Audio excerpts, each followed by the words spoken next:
Hello! Good evening. Welcome back to my channel Kalumula Vara tours. ఇది మన Gokavaram bus stand అనమాట. ఇప్పుడు కాకినాడ వెళ్ళడానికని ప్రయత్నాలనమాట. ఇదే కాకినాడ బస్సు. సో, బస్సు ఇంకా ప్లాట్‌ఫామ్ మీద కూడా కరెక్ట్‌గా ఆగలేదనమాట. ఆవేశపడిపోయి మేము ఎక్కేస్తున్నాం అనమాట. సో, ఇప్పుడైతే ప్లాట్‌ఫామ్ మీదకి కరెక్ట్‌గా వస్తుంది. సో, ఇప్పుడు కాకినాడ వెళ్ళి మనం ఒక ఎగ్జామ్ అటెంప్ట్ చేయాలనమాట.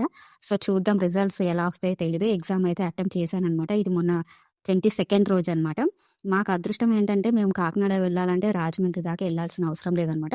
మాకు గోకవరం నుంచి డైరెక్ట్ కాకినాడ బస్సెస్ ఉన్నాయి. సో, ఇదే స్టార్టింగ్ పాయింట్ కాబట్టి బస్ కూడా ఫ్రీగా ఉంటుంది. సీట్లు ఖచ్చితంగా దొరుకుతాయనమాట. మొత్తానికి 2 అవర్స్ తర్వాత కాకినాడ రీచ్ అయిపోయామనమాట. ఇది కాకినాడ బస్ స్టాండ్‌లో మనకి వాష్‌రూమ్ ఏరియా అనమాట.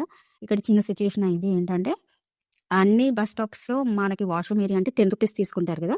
సో, నేను అలాగే డైరెక్ట్‌గా లోపలికి రాకముందే నేను ఆవిడకి రూ. 10 ఇచ్చాననమాట. ఇచ్చిన తర్వాత బయటకొచ్చాక నేను బోర్డ్ చూసుకున్నాననమాట. రూ. 5 అని ఉంది. సో, నేను ఆవిడకెళ్ళి నేను రూ. 10 ఇచ్చానండి. నేను చూసుకోలేదు. నాకు రూ. 5 చేంజ్ ఇవ్వండి అంటే ఆవిడ సీరియస్ అయిపోయారనమాట. నువ్వెక్కడికెళ్ళావు ఇది అంటే నేను చెప్పాను నేను టాయిలెట్‌కెళ్ళానండి. లోపల వెయిట్ చేస్తూ ఉన్నాను ఇంతసేపు.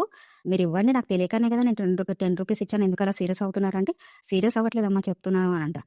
ఎలా ఉన్నారంటే జనాలు మా డిసెబిలిటీస్‌ని అడ్వాంటేజ్ తీసుకొని అయితే ఏమన్నా నోరు మూసుకొని ఉంటారు వీళ్ళు అనుకుంటారు. లేదు అంటే ఏ ఏ ఏ రకంగాన్నా మోసం చేసేద్దాం అనుకున్నారు. సరే నాకు తెలియక నేను రూ. 10 ఇచ్చాను. ఆవిడ చెప్పొచ్చు కదా ముందు. లేదమ్మా రూ. 5 చేంజ్ తీసుకోవచ్చా అని ఇవ్వచ్చు కదా! ఇక అడ్వాంటేజ్ తీసేసుకొని ఇంకా సీరియస్ అవుతున్నారు. నేను అందుకే రివర్స్ కౌంటర్ ఏసాననమాట. ఎందుకలా సీరియస్ అవుతున్నారు తెలియకనే నేను రూ. 10 ఇచ్చానని నేను అన్నాననమాట. సో, ఇది మన కాకినాడ బస్ స్టాప్ అనమాట మొత్తము. సో, బస్ స్టాప్ నుంచి బయటకొచ్చేసాననమాట. ఇప్పుడు మనము యాక్చువల్‌గా నేను బయటికెక్కడికైనా వెళ్దాం అనుకున్నాను. ఇంకా ఎగ్జామ్‌కి టైం ఉందని. కాకపోతే ఎండ గట్టిగా ఉండడం వల్ల నేను ఇంక ఎక్కడికి వెళ్ళలేదనమాట. డైరెక్ట్‌గా ఎగ్జామ్ సెంటర్‌కి వెళ్ళిపోదామని స్టార్ట్ అయిపోయాననమాట. మొత్తానికైతే నేను ఆటోలో మన అచ్యుతాపురానికైతే వచ్చేసాననమాట కాకినాడలో. నాకు ఎగ్జామ్ సెంటర్ ఇక్కడే పడిందనమాట. అచ్యుతాపురం రైల్వే గేట్ పక్కన.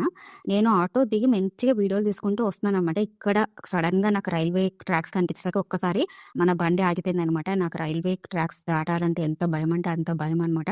అటు ఇటు కాసేపు అటు ఇటు తిరిగాను. బండ్లు తిరుగుతున్నాయి, అన్ని తిరుగుతున్నాయి. అయినా గానీ మనకు ధైర్యం సరిపోవట్లేదనమాట క్రాస్ చేయడానికి. మొత్తానికి అటు ఇటు ట్రైన్స్ వస్తున్నాయో లేదో అని చూసుకొని ఒకటే ఒక Run. కొత్త వీడియోతో కలుద్దాం. బాయ్.